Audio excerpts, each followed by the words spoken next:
Hello students, it's Anuradha ma'am here. Welcome to my YouTube channel make concept easy. आज के video lecture में एक important topic discuss करने जा रही हूँ जो हमारी सोसाइटी की मेजर कंसर्न है, जो मेजर प्रॉब्लम है सोसाइटी की।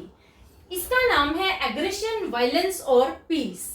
देखो, आज सोसाइटी में एग्रेशन और वायलेंस बहुत ही तेजी से बढ़ रहा है। हर पर्सन में एग्रेशन है, हर पर्सन वायलेंट है। तो आज के वीडियो लेक्चर में मैं आपको बताऊंगी एग्रेशन और वायलेंस में डिफरेंस क्या होता है, क्यों पर्सन इतना ज्यादा एग्रेसिव हो जाता है, वायलेंट हो जाता है, क्या कॉजेज हैं एग्रेशन डेवलप होने के। तो पूरा वीडियो लेक्चर स्टार्टिंग से एंड तक फुल कंसंट्रेशन के साथ देखना, ताकि एग्रेशन और वायलेंस से रिलेटेड कोई भी की पॉइंट आपका स्किप ना हो। एग्रेशन और violence wide variety of behaviour cover करता है, जैसे domestic violence, child abuse, rape, murder, rights, terrorist attack. तो बहुत सारे बिहेवियर हैं जो एग्रेशन और वायलेंस में कवर किए जाते हैं।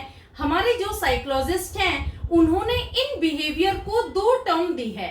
एक टर्म है एग्रेशन और दूसरा है वायलेंस। देखो, एक पर्सन जो एग्रेसिव है जरूरी नहीं है वो वायलेंट भी हो, लेकिन एक पर्सन जो वायलेंट है वो जरूर एग्रेसिव होगा। तो वायलेंस और एग्रेशन ये दोनों सेम नहीं होते हैं, एक दूसरे से डिफर करते हैं। क्या इनमें डिफरेंस होता है ये मैं आपको बताऊंगी। सबसे पहले मैं आपको बता रही हूँ एग्रेशन होता क्या है। देखो, aggression is the behaviour of one person with the intention of harming another person. For example, verbal, physical, hostile और प्रोएक्टिव एक्शंस। इसमें आते हैं टीजिंग, बुलिंग और रैगिंग। देखो, एग्रेशन ये एक ऐसा बिहेवियर है जिसमें एक पर्सन की इंटेंशन होती है दूसरे पर्सन का हार्म करना, लेकिन ये सिर्फ एक इंटेंशन है, जरूरी नहीं है इस इंटेंशन को डेमोन्स्ट्रेट भी किया जाए, यानी एक्शन में भी कन्वर्ट किया जाए। एक पर्सन जो एग्रेसिव है जरूरी नहीं है वो वायलेंट भी होगा।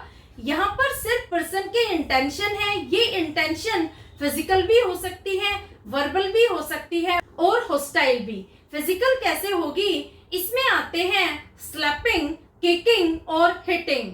वर्बल कैसे होगी, जैसे नेम कॉलिंग, टीजिंग। होस्टाइल में आता है इम्पल्सिव बिहेवियर। तो समझ में आया एग्रेशन। एग्रेशन ऐसा बिहेवियर है यहाँ पर पर्सन की होस्टाइल फीलिंग होती है, इंटेंशन होती है दूसरे को हार्म करना, जरूरी नहीं उस हार्म को एक्शन में कन्वर्ट किया जाए। जबकि जो वायलेंस होता है, इट इज डिस्ट्रक्टिव बिहेवियर विच में हार्म पर्टिकुलर ऑब्जेक्ट और person, for example burning buses during rides. लेकिन देखो, जो वायलेंस है ये एक डिस्ट्रक्टिव बिहेवियर है, ये एक्सटेंडेड फॉर्म है एग्रेशन की। इसमें क्या होता है कि पर्सन की इंटेंशन होती है कि दूसरे पर्सन को सीरियसली इंजर करे या उसे किल करे। इसके साथ साथ ये भी इंटेंशन होती है कि पब्लिक प्रॉपर्टी को डैमेज करे, उसको इमेंसली डिस्ट्रॉय करे। जैसे देखो, जब राइट्स होते हैं तो किस तरह से बसों में आग लगाई जाती है, पब्लिक प्रॉपर्टीज को आग लगाई जाती है, लोगों के मर्डर किए जाते हैं, उन्हें किल कर देते हैं। तो ये क्या है, ये है वायलेंस। एक पर्सन जो वायलेंट है वो जरूर एग्रेसिव होगा, क्योंकि वायलेंस कभी भी एग्रेशन के बिना एग्जिस्ट नहीं होता। तो दोनों के डिफरेंस आपको समझ में आ गए। जो एग्रेशन है उसमें सिर्फ इंटेंशन होती है कि दूसरे पर्सन का हार्म किया जाए, उसको नुकसान पहुंचाया जाए, लेकिन जो वायलेंस है उसमें डेफिनेटली दूसरे पर्सन का हार्म किया जाता है, उसको हर्ट किया जाता है, इंजर किया जाता है, या फिर ऑब्जेक्ट का नुकसान किया जाता है, उसे टोटली डैमेज किया जाता है। क्लियर? अब देखो, जो एग्रेशन है इसको टू पार्ट्स में डिवाइड किया गया है। एक है इंस्ट्रूमेंटल एग्रेशन और दूसरा है हॉस्टाइल एग्रेशन। इंस्ट्रूमेंटल एग्रेशन का एम होता है टू गेट समथिंग, और हॉस्टाइल एग्रेशन का एम होता है to express anger towards target. जैसे देखो, a bully slaps a new student in school to snatch his chocolate. और हॉस्टाइल एग्रेशन में आएगा a student punches a teacher's car tyre because he had scolded him. देखो, जो instrumental aggression और hostile hostile aggression है, ये दोनों एक दूसरे से डिफर करते हैं। इंस्ट्रूमेंटल एग्रेशन में एम क्या होता है, टू गेट समथिंग, यानी हमें कोई चीज चाहिए किसी दूसरे पर्सन से तो हम एग्रेसिव हो जाते हैं, उस चीज को लेने के लिए, उस ऑब्जेक्ट को अचीव करने के लिए हम एग्रेशन दिखाते हैं। जैसे मैंने एग्जांपल दिया है, एक बुली न्यू कमर को स्लैप करता है ताकि वो उससे चॉकलेट स्नैच कर सके।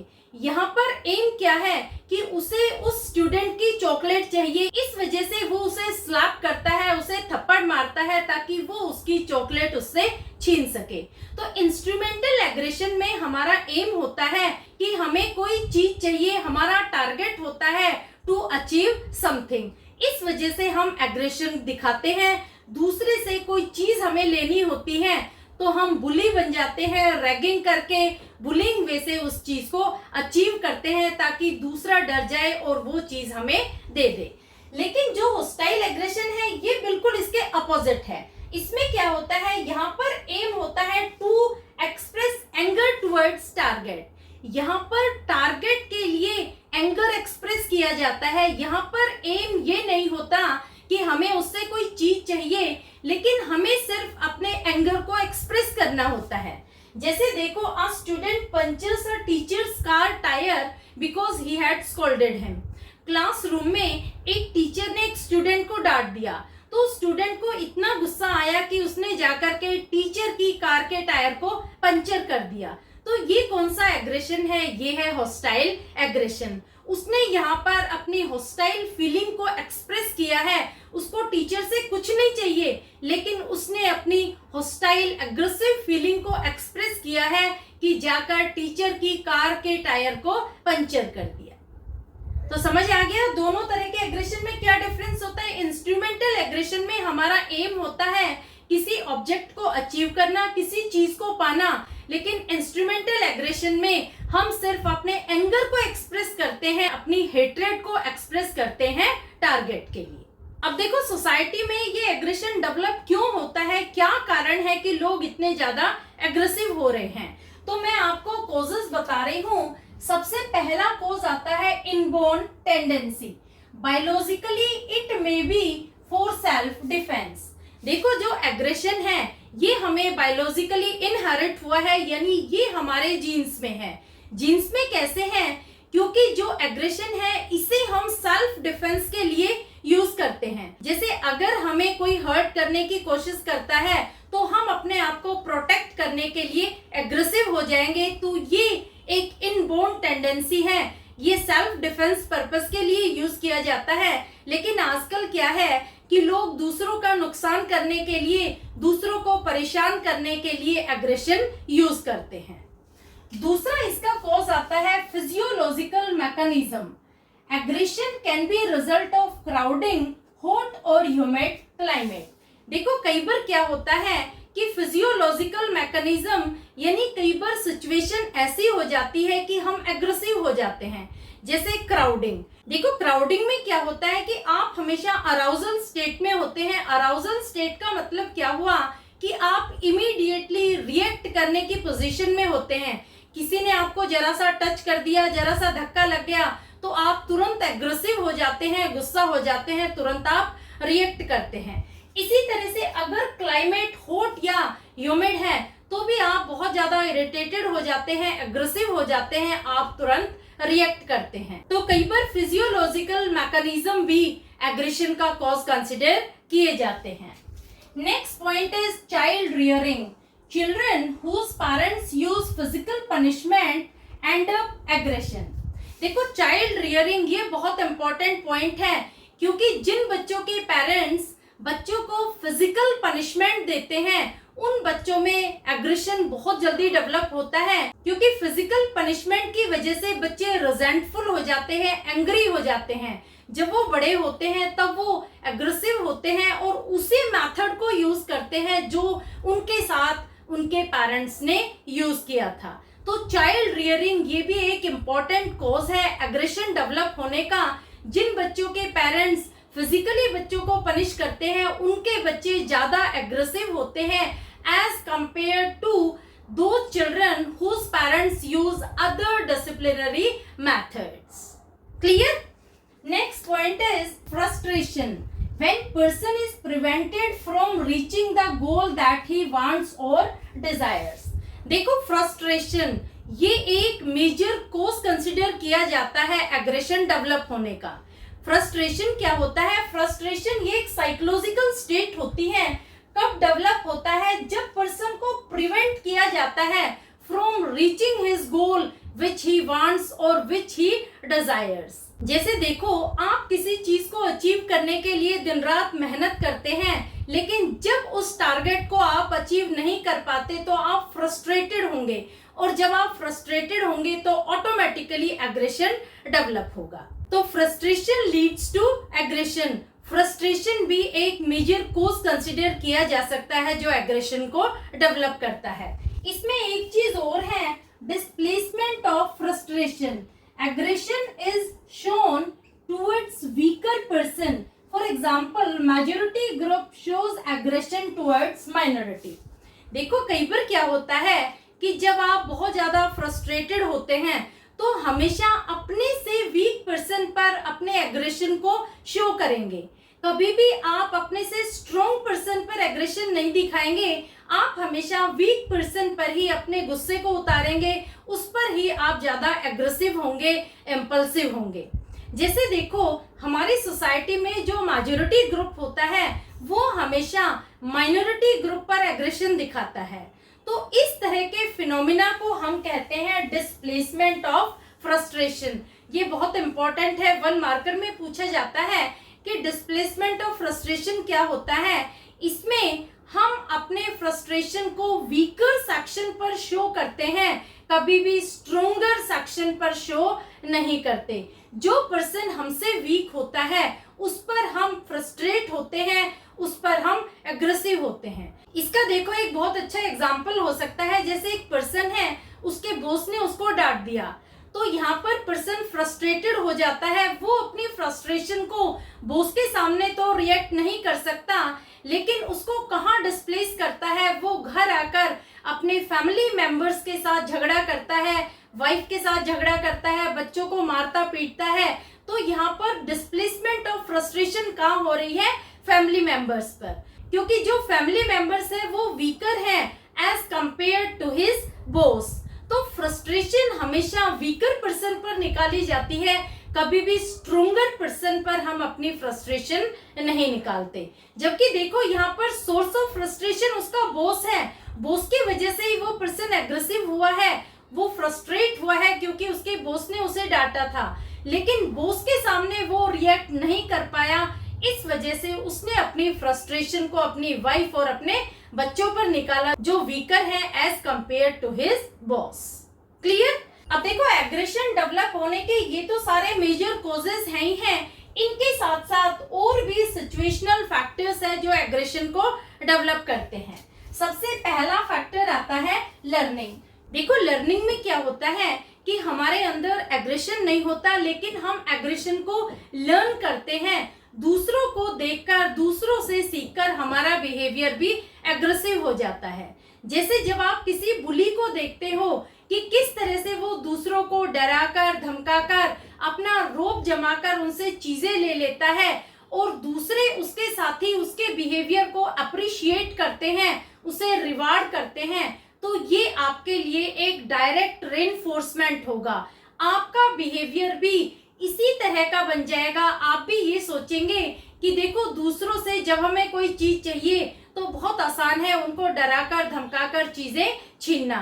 तो यहाँ पर आपके बिहेवियर में भी ये एग्रेशन डेवलप हो गया बाय लर्निंग, यानी जैसा आपने लर्न किया वैसा ही आपका एटीट्यूड डेवलप हो गया। Clear? Next point is observing aggressive model. जब एक बच्चा टीवी पर aggressive movies, violent TV serial, violent movies देखता है, वो वीडियो गेम खेलता है, वो भी बहुत वायलेंट होते हैं, एग्रेसिव होते हैं, तो उस बच्चे के बिहेवियर में high degree of aggression develop होगा। क्योंकि जैसा हम ऑब्जर्व करते हैं उसी चीज को हम इमिटेट करने की कोशिश करते हैं, वही चीज हमारे बिहेवियर में डेवलप हो जाएगी। ये देखो, बेंड्यूरा के एक्सपेरिमेंट में भी दिखाया गया है कि किस तरह से उन्होंने बच्चों पर एक्सपेरिमेंट करके ये प्रूव किया था। उन्होंने बच्चों को 2 ग्रुप में डिवाइड किया। दोनों ही ग्रुप को उन्होंने वीडियो दिखाई। पहले ग्रुप के बच्चों को क्या वीडियो दिखाई कि कुछ बच्चे वीडियो में बोबो डॉल को मार रहे हैं और बोबो डॉल को मारने के बाद उन बच्चों के बिहेवियर को अप्रिशिएट किया जा रहा है, उन्हें रिवार्ड किया जा रहा है। तो जो बच्चे इस वीडियो को देख रहे थे उनके बिहेवियर में ज्यादा एग्रेशन डेवलप हुआ, क्योंकि उन्होंने देखा कि जब हम किसी को मारते हैं, किसी का नुकसान करते हैं तो हमें रिवार्ड मिलता है, हमारे बिहेवियर को अप्रिशिएट किया जाता है, तो वो बच्चे ज्यादा एग्रेसिव हो गए। जबकि जो दूसरा ग्रुप था उसमें क्या दिखाया गया कि बच्चे बोबो डॉल को मार रहे थे, तब उन बच्चों को पनिश किया गया। तो जो बच्चे इस वीडियो को देख रहे थे उनके बिहेवियर में लेस एग्रेशन डेवलप हुआ, क्योंकि उन्होंने ये देखा कि अगर हम एग्रेसिव होते हैं, किसी को मारते हैं, किसी का नुकसान करते हैं तो हमें भी पनिशमेंट मिलेगी। तो जैसा बच्चों ने वीडियो देखा उसके अकॉर्डिंग ही उनका बिहेवियर डेवलप हुआ, वैसा ही उन बच्चों को नेगेटिव और पॉजिटिव रेनफोर्समेंट मिला। तो समझ में आया, ऑब्जर्वेशन के थ्रू भी एग्रेशन डेवलप होता है, वायलेंस डेवलप होता है। जितनी एग्रेसिव और वायलेंट चीजें हम देखेंगे उतनी ही वायलेंस और एग्रेशन हमारे बिहेवियर में डेवलप होगी। Next point is anger provoking actions. देखो कई बार क्या होता है कि आपका जो एटीट्यूड है, आपकी जो पर्सनालिटी है वो बहुत ज्यादा काम है, लेकिन कई बार क्या होता है कि दूसरे लोग आपको प्रोवोक कर देते हैं, आपको इस तरह की बातें बोलते हैं जो आप एग्रेसिव हो जाते हैं। जैसे देखो किसी ने आपके ऊपर कोई सरकाज़म कर दिया, कोई डेरोगेटरी रिमार्क कर दिया, आपको किसी ने कोई थ्रेट दे दी, आपके इंसल्ट कर दी, तो इससे क्या होता है कि आप अराउजल स्टेट में आ जाते हैं, आप एकदम रिएक्ट करते हैं, आप एग्रेशन शो करते हैं। क्लियर? तो जो प्रोवोकिंग सिचुएशन होती है वो भी एंगर को जनरेट करती है। Next point is personality factors. देखो कई लोगों की पर्सनालिटी बहुत ज्यादा हॉट टेम्पर्ड होती है, आपने जरा सी बात उन्हें कह दी वो एकदम गुस्सा हो जाते हैं, एकदम वो अराउजल स्टेट में आ जाते हैं। उन लोगों की लो सेल्फ एस्टीम होती है, अपने ईगो को बूस्ट करने के लिए वो एग्रेसिव हो जाते हैं। तो जो लोग हॉट टेम्पर्ड होते हैं वो बहुत जल्दी एग्रेसिव हो जाते हैं। Next point is cultural factors. देखो कई बार क्या होता है कि कल्चरल फैक्टर भी एक मेजर रोल प्ले करते हैं एग्रेशन को डेवलप करने में। जिस कल्चर में आप रहते हैं, अगर उस कल्चर में एग्रेशन को प्रेज किया जाता है, अप्रिशिएट किया जाता है, तो आप बहुत जल्दी एग्रेसिव बन जाएंगे, क्योंकि वहां पर एग्रेशन को बूस्टअप किया जा रहा है। जैसे देखो कई ट्राइब्स में क्या होता है कि एग्रेशन हाईली नीडेड होता है उनके सर्वाइवल के लिए, तो वो एग्रेशन को हमेशा अप्रिशिएट करते हैं, तो वहां पर एग्रेशन बहुत जल्दी डेवलप होता है। तो जिस कल्चर में एग्रेशन को अप्रिशिएट किया जाता है वहां पर एग्रेशन जल्दी डेवलप होगा, और जिस कल्चर में एग्रेशन को पनिश किया जाता है, उसे डिमोरलाइज किया जाता है, तो वहां एग्रेशन डेवलप नहीं होगा। और last point is availability of weapons. कई बार अवेलेबिलिटी ऑफ वेपन भी एग्रेशन का कोज बन जाती है। वेपन्स जैसे स्टिक, पिस्टल, नाइव्स, अगर ये इजीली अवेलेबल हो जाते हैं तो ये कोज बन जाते हैं एग्रेशन के। तो पेरेंट्स की ये ड्यूटी होनी चाहिए कि बच्चों की रीच से इन सारे वेपन को दूर रखें ताकि बच्चे एग्रेसिव ना हो। क्लियर? तो होपफुली सारे कोजेस एग्रेशन के आपको समझ में आ गए होंगे। फिर भी किसी तरह की कोई प्रॉब्लम हो, कोई क्वेरी हो, तो feel free to comment in comment box. Thank you so much.